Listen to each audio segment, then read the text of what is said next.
नमस्कार साथियों, कैसे हैं आप। मैं फिर हाजिर हूं आपके सामने हिम्मत सेठ एक नए वीडियो और नई विषय को लेकर। आज हम बात करेंगे 9 अगस्त 1942 को जो देश को में हुआ था।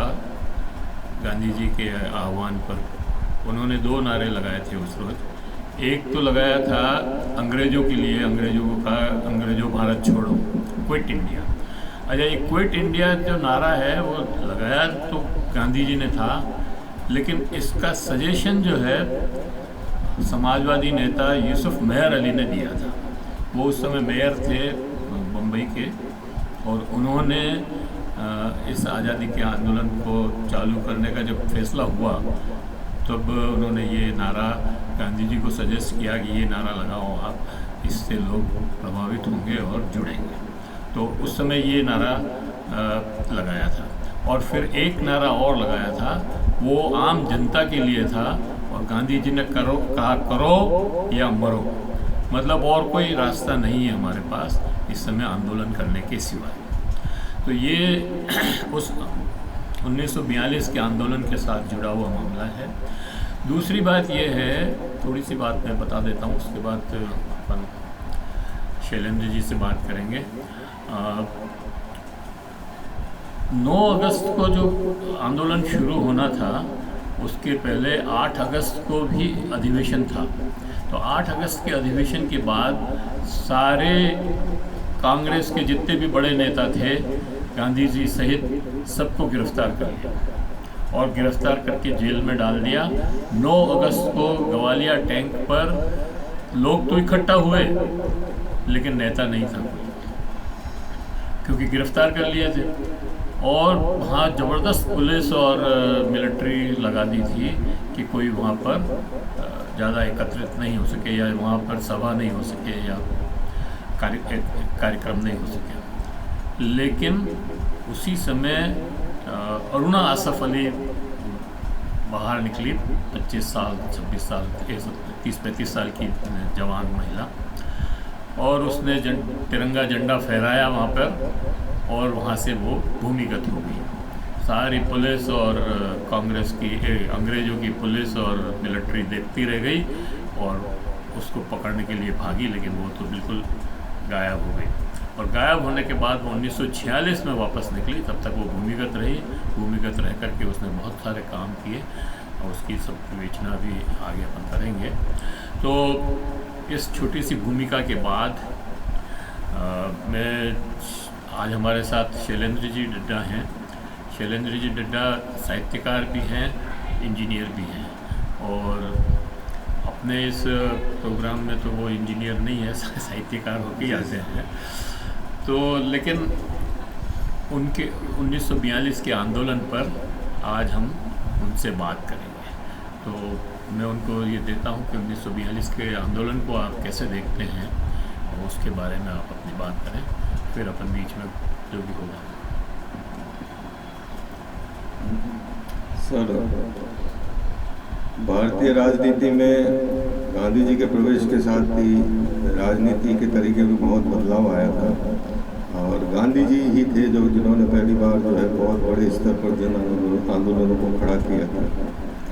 तो इस तरह के 2 जन आंदोलन पहले खड़े किए जा चुके थे, पर वे किसी परिणाम तक नहीं पहुँचे। तो स्वतंत्रता या आज़ादी जो हमारा लक्ष्य था, वो लक्ष्य हमसे बहुत दूर ही रहा। और इस दौरान जो है कई मिशन भी आए, और अंग्रेजों ने अपनी तरफ से कुछ सुधार करने के प्रयत्न भी किए, लेकिन वे प्रयत्न जो है पर्याप्त नहीं थे।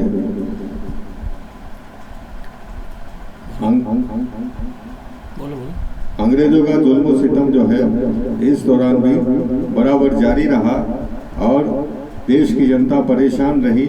हम लोग गुलामी की स्थिति में ही जी रहे थे, और अंग्रेजों के षड्यंत्र जो है किसी तरह से भी समाप्त नहीं हो रहे थे। तो ऐसे में 1939 के अंदर जो विश्व युद्ध शुरू हुआ, 3 सितंबर 1939 को विश्व युद्ध शुरू हुआ। यूरोप की परिस्थितियाँ पूरी तरह बदल गई। यूरोप के अंदर जो बड़े बड़े देश हैं, जर्मनी है, फ्रांस है, ब्रिटेन है, ये सारे देश जो है युद्ध में लग गए। बाद में इसमें अमेरिका और रूस को भी शामिल होना पड़ा था। तो विश्व युद्ध की इन परिस्थितियों के अंदर ब्रिटेन जो है खुद पूरी तरह गिर गया था और ब्रिटेन जो है वो कमज़ोर भी पड़ रहा था। ऐसे समय में भी भारतीय नेताओं ने ब्रिटेन का साथ देने का निर्णय किया था कि हम जो है ब्रिटिश लोगों का साथ देंगे, इस समय हमें उनका साथ देना चाहिए। लेकिन इसके बावजूद ब्रिटिश जो है अपनी नीतियों में परिवर्तन नहीं लाए और उन्होंने जो है भारतीयों के ऊपर जुल्म करना जो है बंद नहीं किया था। इससे पहले भगत सिंह की फांसी भी हो चुकी थी और कई तरह के दूसरे दुष्परिणाम जो उस समय के उस काल के हमने देखे थे। तो ये सारा जो बैकग्राउंड है, उस बैकग्राउंड के अंदर सुभाष बाबू उधर जो है भारतीय सेना बनाने में लगे हुए थे, इंडियन नेशनल आर्मी। तो इस सारे बैकग्राउंड के अंदर जो है 1942 के अंदर गांधी जी ने एक बड़ा निर्णय लिया और उन्होंने क्विट इंडिया का नारा दिया। क्विट इंडिया, अंग्रेजों भारत छोड़ो। ये एक अल्टीमेटम था कि अब बहुत हो गया, अब बहुत सहन कर लिया, अब अंग्रेजों तुम्हें इस भारत को छोड़ के जाना ही पड़ेगा। इसको गांधी जी की बढ़ती हुई आयु से भी जोड़कर देखा गया कि गांधी जी शायद अपने जीवन का ये अंतिम प्रयास जो कर रहे हैं, तो इसमें अपना जो है वो पूरा बल लगा देना चाहते हैं, पूरी शक्ति लगा देना चाहते हैं। तो इस दृष्टि से भी इसको देखा गया। इसके साथ गांधी जी ने एक दूसरा नारा दिया, डू और डाई, करो या मरो। इस पर तो लोगों को थोड़ी हैरत भी हुई कि गांधी जी जैसा व्यक्ति जो इस एक्सट्रीम तक नहीं जाता है, जो अहिंसक है और इस एक्सट्रीम तक नहीं जाता है, तो गांधी जी ने जब डू और डाई का ये नारा दिया तो ये एक एक्सट्रीम था और पर लोगों का इस पर बड़ा ही सकारात्मक असर पड़ा, जनता पे बड़ा असर पड़ा कि अब जो है एक आखिरी लड़ाई जो है अंग्रेज उससे करने का वक्त आ गया है। हम करेंगे तो अहिंसक तरीके से ही, लेकिन वो आखिरी लड़ाई है। अब अंग्रेज़ों को इस देश से जाना ही होगा, अब अंग्रेज़ों को हम इस देश से भगाकर ही मानेंगे। तो जैसे ही ये इस आंदोलन का आह्वान हुआ तो अंग्रेज़ सरकार भी जो है तुरंत प्रतिक्रिया में आ गई। वो भी समझ गए कि इस आंदोलन को अगर तुरंत ही नहीं दबा दिया गया तो ये हमारे लिए बड़ी मुश्किल खड़ी करेगा। तो उन्होंने कांग्रेस के जो भी बड़े बड़े नेता हैं उन सबको तुरंत गिरफ्तार करना शुरू किया। गांधी, नेहरू, पटेल वगैरह सबको उन्होंने गिरफ्तार कर लिया। लेकिन इस आंदोलन का प्रभाव जनता में ऑलरेडी, गांधी जी के आह्वान का प्रभाव जनता में ऑलरेडी इतना जा चुका था कि कई युवा जो है उभर कर आए। जब बड़े नेताओं को गिरफ्तार कर दिया गया, उनको जेल में भेज दिया गया, उस समय भी कई युवा नेता जो है वो उभर कर आए और जिनमें जयप्रकाश नारायण है, अच्युत पटवर्धन है, राम मनोहर लोहिया है, अरुणा आसफ अली है, इस तरह के कई युवा नेता उस समय सामने आए और उन्होंने भूमिगत रहकर इस आंदोलन को चलाया। मैं सर उषा मेहता भी, हाँ उषा मेहता तो है ही सर, जिस पे अभी फिल्म आई है उषा मेहता के ऊपर। तो उषा मेहता और कई सारे जो युवा है उस समय उन्होंने भूमिगत रहकर इस आंदोलन को आगे बढ़ाया और ये आंदोलन जो है एक बहुत बड़ी ताकत के रूप में उभर कर आया था, बहुत बड़ी ताकत के रूप में उभर कर आया था। और इस सारे दौरान अंग्रेज, उस समय ब्रिटेन के अंदर कंजर्वेटिव पार्टी के चर्चिल का शासन था, चर्चिल प्रधानमंत्री थे। चर्चिल जो है भारत को आज़ादी देने के लिए तैयार नहीं थे, लेकिन बाद में जो है ब्रिटेन में सरकार बदली दूसरे विश्व युद्ध के बाद में और वहाँ लेबर पार्टी आई। लेबर पार्टी भारत को आज़ादी देने के लिए तैयार थी। ब्रिटिश समझ चुके थे कि अब भारत के ऊपर शासन करना उनके हित में नहीं है और ये उनके लिए मुसीबत ही खड़ी करेगा, तो वो भारत छोड़ के जाने के लिए तैयार हो गए। तो एक तरह से जो गांधी जी ने अंग्रेजों भारत छोड़ो 1942 में कहा, सिर्फ 5 साल के अंदर, आप देखिए सिर्फ 5 साल के अंदर अंग्रेज जो है वो भारत छोड़कर चले गए। तो इस आंदोलन को, इसकी सफलता को हम कभी संदिग्ध नज़रों से नहीं देख सकते। जो लोग इस पर प्रश्न खड़ा करते हैं या गांधी जी के ऊपर प्रश्न खड़ा करते हैं या गांधी जी के जन आंदोलनों पर प्रश्न खड़ा करते हैं, उन्हें समझना चाहिए कि 1942 में दी गई ये चुनौती 1947 में मात्र 5 साल बाद ये साकार हो गई और अंग्रेज इस देश को छोड़कर चले गए। बेशक इसमें सुभाष बाबू का योगदान था, इंडियन नेवी का जो विद्रोह हुआ उसका भी योगदान था, अंतर्राष्ट्रीय परिस्थितियों का भी योगदान था, क्योंकि राजनीति तो देखिए राजनीति में सभी चीज़ों का योगदान होता है, तो इसमें सभी चीज़ों का योगदान था। लेकिन गांधी जी का जो मुख्य योगदान है उसको और कांग्रेस का जो योगदान है उसको आप नकार नहीं सकते, उसको आप मना नहीं कर सकते। तो ये इस आंदोलन की पृष्ठभूमि थी और इस आंदोलन की सफलता को भी इसी तरह से जो है इसके अंदर बाद में बात करूँ, इस आंदोलन की सफलता को भी जो है हम इसमें देख सकते हैं।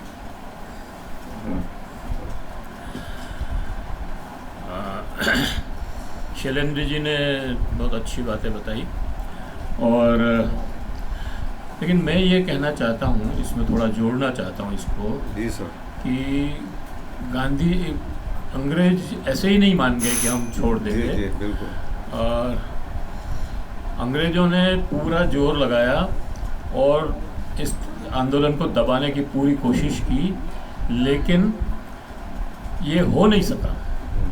इसलिए नहीं हो सका कि चूँकि सारे नेता गिरफ्तार हो गए थे और लोग स्वयं स्फूर्त बाहर निकले, और जहाँ जहाँ पे भी उनको मौका मिला, चाहे कलेक्ट्री हो, चाहे तहसील हो, चाहे ग्राम मतलब जो भी रेलवे स्टेशन हो, ऐसे जहाँ जहाँ पे भी उनको मौका मिला, उन्होंने अपना रोष प्रदर्शन किया, वहाँ पर तिरंगे झंडे लगाए, और लोगों ने मतलब इसके अंदर अपनी जान की परवाह नहीं की। नहीं, बिल्कुल सर। उन्होंने अपने आप को कुर्बान किया। 50,000 से ज़्यादा लोग उस आंदोलन में मरे, और 2 लाख से भी ज़्यादा लोग गिरफ्तार हुए, जेल में गए, घायल हुए, और सारी पुलिस की कार्रवाई से हुए, मिलिट्री की कार्रवाई से हुए। हमारी तरफ से मतलब आंदोलनकारियों की तरफ से कोई हिंसा नहीं हुई। उन्होंने ये ज़रूर है कि सरकारी संपत्तियों को नुकसान जरूर पहुंचाया, कहीं पटरियां उखाड़ दी, कहीं रेलवे स्टेशन तोड़ दिए, कहीं और कुछ ऐसा किया, लेकिन हिंसा बिल्कुल नहीं होने दी। किसी मानव की हिंसा उसमें नहीं हुई। ये एक बहुत बड़ी बात है। और वो इतना आंदोलन ज़बरदस्त फैला, क्योंकि वो 4-5 साल लगातार चला। 46 में जा कर के और तय हुआ था कि हम आज़ाद हो जाएंगे। जी बिल्कुल। तो बीच का जो पीरियड है उसमें आपने जैसे बताया, लोहिया, जयप्रकाश, उषा मेहता, अरुणा असफ अली, ये सारे लोग भूमिगत हो गए। हालांकि जयप्रकाश बाद में गिरफ्तार हो गए थे जल्दी, लेकिन ये सारे लोग गिरफ्तार हो गए थे, और भी कई समाजवादी जो है भूमिगत हो गए, और भूमिगत होकर के इस आंदोलन को चलाया। यहाँ तक कि उषा मेहता और लोहिया ने और इन लोगों ने मिल करके आज़ाद भारत का रेडियो चलाया, और उस रेडियो पे कांग्रेस रेडियो, और उस रेडियो से पूरे दिन के जो आंदोलन के समाचार होते थे, उन समाचारों को प्रसारित किया जाता था। उससे अंग्रेज इतने घबरा गए उस रेडियो से कि ये कौन है, कहाँ से है, और पता नहीं लगा पा रहे थे।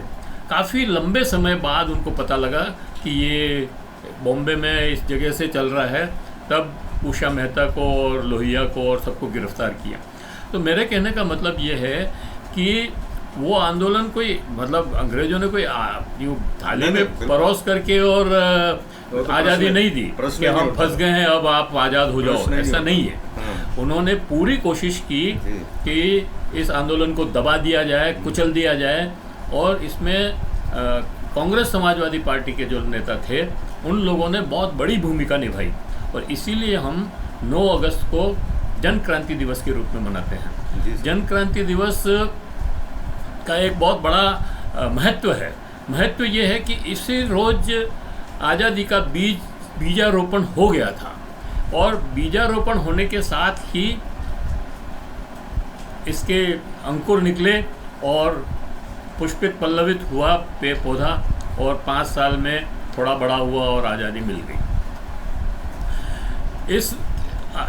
इस 9 अगस्त के महत्व को लोहिया जी तो ये मानते थे कि ये जन क्रांति दिवस है, इसमें जन खुद अपने आप बाहर निकला।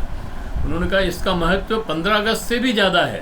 15 अगस्त को तो हमको आज़ादी मिली, लेकिन वो सरकारी आज़ादी थी, मतलब एक तरह से पुलिस के और उसके कब्जे में थी वो आज़ादी भी। लेकिन 9 अगस्त की जो क्रांति थी वो जनता से निकली हुई क्रांति थी, और जन क्रांति का महत्व, वो दो नाम भी लेते हैं, एक अमेरिका के किसी दिवस का नाम लेते हैं, मैं भूल गया हूँ इस समय, लेकिन उस और फ्रांस की क्रांति का नाम लेते हैं जिस रोज़ वो चालू हुई। तो उन दोनों की जो महत्व है वही महत्व हमारे 9 अगस्त की जन क्रांति का है। तो ये सबसे बड़ी बात है, और आज के संदर्भ में भी मैं इस क्रांति को जोड़ के देखना चाहता हूँ। आज 75 साल बाद भी, देश के आज़ाद होने के बाद भी, हम पूर्ण तरह स्वतंत्र अपने आप को नहीं मान सकते हैं। हम स्वतंत्र हैं, हमारे यहाँ लोकतंत्र है, हमारे यहाँ चुनाव भी होते हैं, लेकिन हमारे यहाँ अभी तक भी सामाजिक आर्थिक आज़ादी नहीं है। तो सामाजिक आर्थिक आज़ादी के लिए हमें एक जन क्रांति और करने की ज़रूरत है। हम ये महसूस करते हैं कि 9 अगस्त को मनाने का मतलब ये है कि हम सामाजिक आर्थिक क्रांति के लिए तैयार हो रहे हैं। जी जी सर। और हम उसको करके रहेंगे, हम सामाजिक आर्थिक आज़ादी लेके रहेंगे। ये आज़ादी हमारी अधूरी है। अब जब तक वो आज़ादी हमको नहीं मिलती है, आर्थिक सामाजिक आर्थिक, तब तक हमारी आज़ादी अधूरी है। हमारे गांधी जी के, सुभाष चंद्र बोस के, भगत सिंह के, लोहिया के, जेपी के, अरुणा असफ अली के और उषा मेहता के, सबके सपने अधूरे हैं। जब तक हम उन सपनों को पूरा नहीं करते हैं, तब तक हमें लगातार एक साथ मिलकर के इस रिजीम से, जो आज की डेट में आकर बैठ गई है किसी तरह से, ये उनसे भी ज़्यादा ख़राब है। तो इसको भी हमें ध्यान में रखना पड़ेगा और हमको इसके ऊपर कार्रवाई करनी पड़ेगी। तो एक जन क्रांति और चाहिए, उसकी तैयारी हमको करनी चाहिए, और वो तैयारी सामाजिक आर्थिक आज़ादी के रूप में ही हो सकती है। मैं इस वीडियो को यहीं समाप्त करते हैं। आपको कुछ बोलना है? थोड़ा सा आपने जो 9 अगस्त का महत्व है उसे बहुत अच्छी तरह से रेखांकित किया है। मैं भी इसी में बात करना चाहता कि 9 अगस्त का जो महत्व है वो किसी तरह समाप्त नहीं किया जा सकता। किसी सरकार के बदलने से इसके महत्व को समाप्त नहीं किया जा सकता। 9 अगस्त हमारा जो है प्रेरणा दिवस है, और आज़ादी का जो हमारा सपना था वो सिर्फ राजनीतिक आज़ादी या अंग्रेज़ों से छुटकारा पाने का नहीं था। वो जैसा कि आपने कहा है, सामाजिक आर्थिक आज़ादी भी उसमें शामिल है। और गांधी जी का जो विजन था वो बहुत बड़ा था, वो सिर्फ आज़ादी का नहीं था, वो बहुत लंबी दूरी तक भविष्य का सपना उन्होंने देखा था कि किस तरह से ग्राम स्वराज्य होगा और कैसे विकेंद्रीकरण होगा सत्ता का, और सारी चीज़ें उसमें शामिल थी। इनको हमने धीरे धीरे उस पर ध्यान देना कम कर दिया, उसको भुला दिया। तो आज उस सबको जो है हमें उस मेमोरी को रिवाइज करना भी बहुत ज़रूरी है। यही मैं कहना चाहता हूँ। धन्यवाद। हिदायतुल्लाह जी, आपका स्वागत है इस कक्ष में, और आप आ जाएं यहाँ पे 2 मिनट। जी जी सर। आज हमारे साथ बहुत ही खुशी का विषय है कि कांग्रेस के पार्षद हिदायतुल्लाह, कौन से वार्ड से हैं? 7 मल्ला तलाई, वार्ड नंबर 7 मल्ला तलाई से हमारे साथ हैं। मैं चाहता हूं कि वो भी 2 मिनट या 5 मिनट या जितना भी वो समय लेना चाहें, इस वीडियो को जितना बड़ा बनाना चाहें, वो अपनी बात इस पर रखें। सबसे पहले तो मैं धन्यवाद देना चाहूँगा कि आपने मुझे इसका एक हिस्सा बनाया, और सभी जो व्यूवर्स हैं उनको और हमारे हिंदुस्तान के नागरिकों को जय हिंद, जय भारत। 9 अगस्त को हम जो जन क्रांतिकारी दिवस बना रहे हैं, उसमें मैं सबसे अपील करना चाहूँगा कि आप सभी इसमें बढ़ चढ़ कर हिस्सा लें, और जो हमारी न्यू जनरेशन है और जो आने वाली जनरेशन है, हम उनको ये संदेश दें, और उनको कम से कम मन में हम उनके ये अलग जगह है कि आज़ादी क्या चीज़ है, हम पहले क्या थे और आज क्या है, कहाँ से और कैसे हमें और किन लोगों ने आज़ादी दिलाई हमें, ये लोग कौन थे। आज जो नई जनरेशन है वो हीरो या अपना रोल मॉडल किसी और को मानते हैं, फिल्मी हीरो को और अदर पर्सन को मानते हैं, जबकि असली रोल मॉडल और हमारे हीरो तो जो आज़ादी दिलाई है, जिन्होंने आज़ादी में फांसी खाई है, गोली खाई है, डंडे खाए हैं या डंडा लेकर चले गांधी जी, ये सब असली हीरो तो हमारे ये है। बाबा भीमराव जी अम्बेडकर साहब असली हीरो तो हमारे ये है, जिनकी वजह से आज हम यहाँ पर सांस ले पा रहे हैं अच्छे से खुल के, हमारे विचार व्यक्त कर पा रहे हैं, हमारा जो कार्य है, जो भी संविधान हमें इजाज़त देता है वो कार्य हम पूरा बखूबी खुल के कर पा रहे हैं। तो इस 9 अगस्त को आप सबसे निवेदन करना चाहूँगा कि आप सब पधारें, अधिक से अधिक संख्या में पधारें और इसको सफल बनाएं, और हमारे घर घर और गली गली में बच्चों में अलग जगह है। मुझे बोलने का मौका दिया, सेठ साहब का बहुत बहुत धन्यवाद। धन्यवाद हिदायतुल्लाह जी, आपने बहुत अहम बात कही और मैं एक्चुअली भूल गया था इस बात को कि 9 अगस्त को हम उदयपुर में एक जन क्रांति दिवस के अवसर पर एक रैली कर रहे हैं जो टाउन हॉल शहीद स्मारक से निकलेगी और बहरवाड़ी में बस्तीराम जी की बाड़ी में जो हॉल है वहाँ तक जाएंगे। कम्युनिटी हॉल है बोरा यूथ का, उसमें हम वहाँ सभा करेंगे। तो यहाँ से सामाजिक आर्थिक आज़ादी के लिए हम ये जुलूस निकालेंगे। आपसे निवेदन है कि ज़्यादा से ज़्यादा संख्या में इस समय लगभग 11 बजे, पौने 11 बजे हम शहीद स्मारक पर इकट्ठा होंगे और वहाँ से क्योंकि हमारे 12 बजे का समय है वहाँ सभा शुरू करने का, तो उसके पहले हम ये रैली करेंगे और यहाँ शहीदों को याद करेंगे। उन शहीदों को याद करेंगे जिनका नाम भी नहीं है इतिहास में। हजारों लोग ऐसे हैं जो नॉन आइडेंटिफाई, उनका पता ही नहीं है कि कौन था, किसको गोली लग गई, कहाँ से गोली लगी, कैसे वो मरा।